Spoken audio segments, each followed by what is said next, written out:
Famous ನಮ್ P sir ಅವ್ರಿಗೆ ತಂದ್ರು. ಅಂದಾಗ ಇಡೀ ನಮ್ ಶಾಲೆಯ ವಾತಾವರಣನೇ ಚೇಂಜ್ ಆಯ್ತು. ಅಲ್ಲಿ ಆ ಪ್ರಿನ್ಸಿಪಲ್ ಚೇಂಬರ್ ಅಲ್ಲಿ ನೋಡಿದೆ, ಎರಡ್ ಮೂರೇ ಟ್ರಾಫಿ ಇದ್ವು. ಪಿ ಸರ್ ಬಂದಾಗ ಅಲ್ಲಿ ಟ್ರಾಫಿ ಇಡ್ಲಕ್ಕೆ ಜಾಗ ಇಲ್ಲ, ಅಷ್ಟ್ ಟ್ರಾಫಿ ತಂದ. ಇಲ್ಲೇನು ಜಾಸ್ತಿ ನಾವೇನ್ ಸ್ಪೋರ್ಟ್ಸ್ ಆಡ್ತಿರ್ಲಿಲ್ಲ.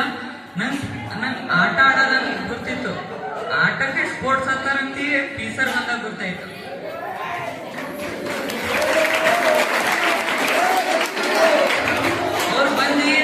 ಅವ್ರು ಬಂದು ಒಂದ್ 10-15 ದಿನನೇ ಆಯ್ತು.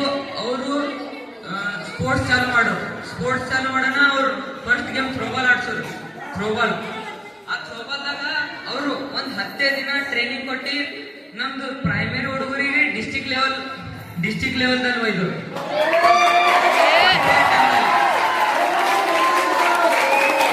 ಫಸ್ಟ್ ಅಟೆಂಪ್ಟ್ ಅಲ್ಲಿ ನಮ್ಮ ಹುಡುಗರಿಗೆ ಫಸ್ಟ್ ಅಟೆಂಪ್ಟ್ ಅಲ್ಲಿ ಡಿಸ್ಟಿಕ್ ಲೆವೆಲ್ ಒಯ್ದು. ನೈನ್ತ್ ಇದ್ದಾಗ ಅವ್ರು 4-5 ಗೇಮ್ ಆಡ್ಸಿದ್ರು. 4-5 ಗೇಮ್, ಪ್ರತಿಯೊಂದು ಗೇಮ್ ಅಲ್ಲಿ ಅವರು ಅಚೀವ್ಮೆಂಟ್ ಅನ್ನು ತೋರಿಸಿದ್ರು.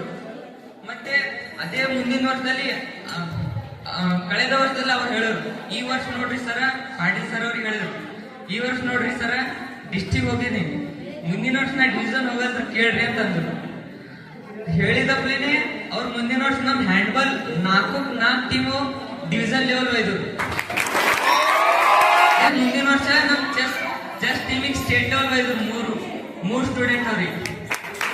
ಸ್ಟಡಿಗೂ ಕೂಡ ಬಹಳ ಒತ್ತಡ ಕೊಡ್ತಾರೆ. ಅವರು ಬಂದಿರೋ ವರ್ಷನೇ ಜನವರಿ 1st ಡೇಟ್ ದಿನಾನೇ ಅವ್ರು ಎಲ್ಲರಿಗೂ ಒಂದು ಅಸೆಂಬ್ಲಿ ಮಾಡಿ ಸ್ವಲ್ಪ ಮೋಟಿವೇಶನ್ ಹೇಳಿ ಡೈರೆಕ್ಟ್ ಒಂದ್ 3 ತಿಂಗಳು ಎಲ್ಲ ಹುಡುಗರಿಗೆ ಸ್ಟಡಿ ವರ್ಕ್ ಕೂರಿಸಿ ಅವರು ಅಷ್ಟೇ ಬಿಟ್ಟಿಲ್ಲ, ಎಲ್ಲ ಹುಡುಗರಿಗೆ ಕ್ವಶನ್ ಕೇಳೋದು, ಮತ್ತೆ ಅವರಿಗೆ ರಿಪಿಟೇಷನ್ ಮಾಡಿಸೋದು, ಎಕ್ಸಾಮ್ ಟೈಮಿಗೆ ಅವ್ರಿಗೆ ರಿವಿಷನ್ ಮಾಡಿಸೋದು, ಅದೆಲ್ಲ ಮಾಡಿದ್ರು ಸರ್.